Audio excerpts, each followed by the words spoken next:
जमीन के नीचे बस्ती। जी हां, धरती के नीचे आमतौर पर तो मिट्टी और पानी ही निकलता है, लेकिन एक जगह जमीन के नीचे कोई छोटी मोटी चीज नहीं बल्कि पूरी की पूरी बस्ती निकली है। देखिए किस जगह किस जमीन पर थी ये हजारों साल पुरानी बस्ती, जिसे लोग समझ रहे थे खाली मैदान, उसमें मौजूद निकले 2000 साल पहले के निशान।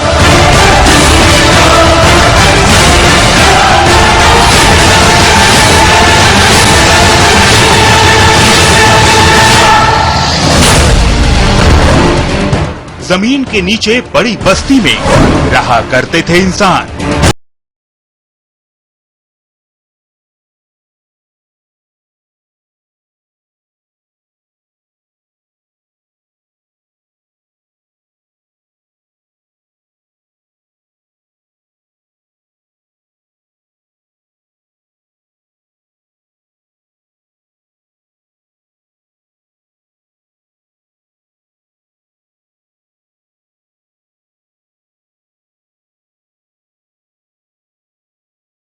जालौद जिले का कंवर गांव।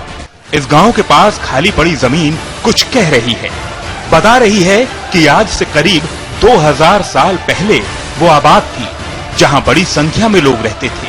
करीब 100 एकड़ में फैली इस जमीन के नीचे वो सब कुछ था जैसा उस दौर के बारे में किताबों में लिखा गया है। ईंट, पत्थर, रास्ता, घर और घरों में काम आने वाला सामान गवाही दे रहा है कि अभी भले कुछ निशान बंजर के हों, लेकिन गुजरे वक्त में बहुत खुशहाली थी यहाँ पर। जानकारों के मुताबिक उस दौर के कई निशान जमीन के नीचे नहीं बल्कि इसकी सतह पर ही दिखाई दे रहे हैं।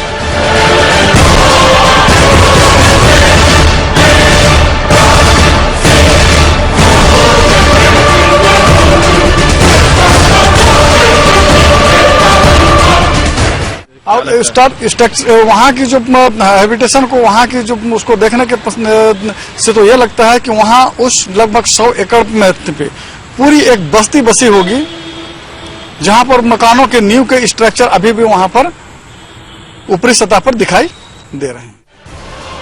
ये इलाका खारून नदी से बमुश्किल 5 किलोमीटर की दूरी पर है। इतिहास बताता है कि नदियों के आसपास ही कई सभ्यताओं ने साकार रूप देखा। पुरातत्वविद कहते हैं जमीन पर चलने से ही एहसास हो जाता है कि ये कोई मामूली जगह नहीं बल्कि गुजरे वक्त का वो आईना है जिसे साफ किया जाए तो इतिहास की कई परतें सामने आ सकती हैं। अभी इस साइट को सरसरी तौर पर ही देखा गया है। उसी में यहाँ कुषाण कालीन और सातवाहन कालीन निशानियां देखने को मिली हैं।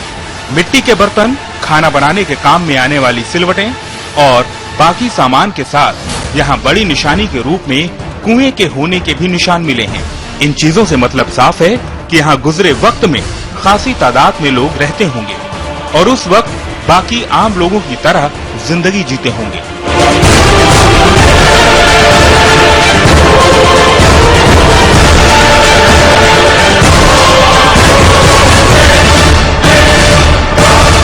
कुषाण कालीन और सातवाहन कालीन जो मृद भांड के टुकड़े में हमें प्राप्त हुए हैं, और उस टाइम में मतलब जो रिंगवेल के रूप में जो उन्होंने अपनी पीने की पानी के लिए जो रिंगवेल तैयार की गई थी, वो रिंगवेल के अवशेष वहां से जो है प्राप्त हुए हैं।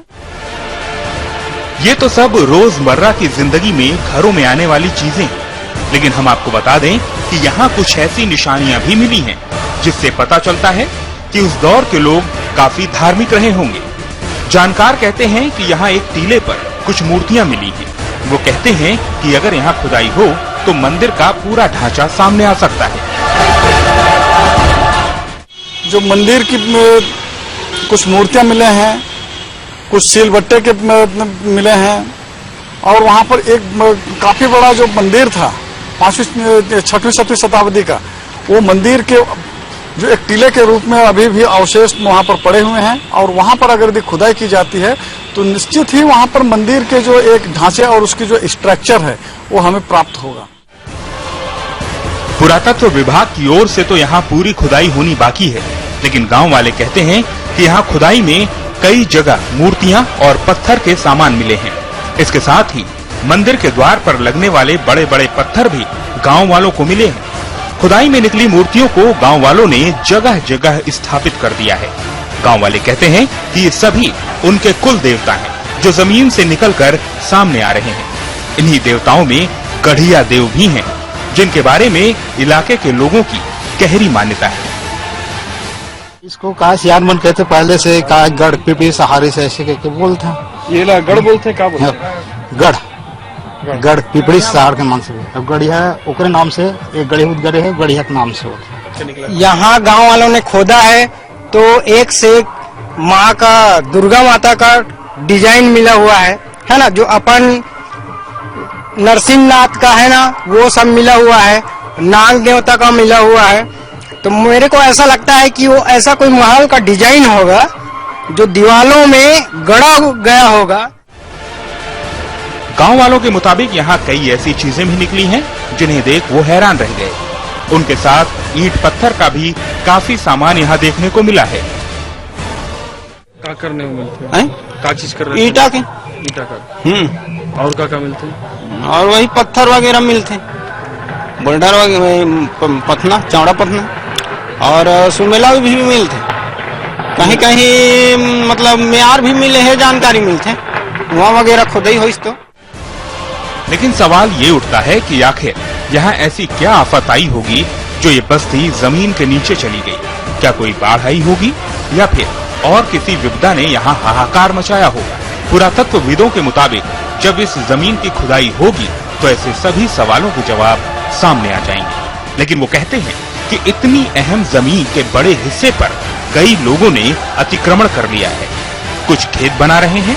इसलिए पहले तो इस धरोहर को संरक्षित करने की कोशिश करनी होगी। उसके बाद यहाँ इतिहास के उन पन्नों को खुदाई के जरिए टटोला जाएगा जो किसी वजह से सामने नहीं आ पाए हैं। समय के लिए बालौद से रूपेश गुप्ता।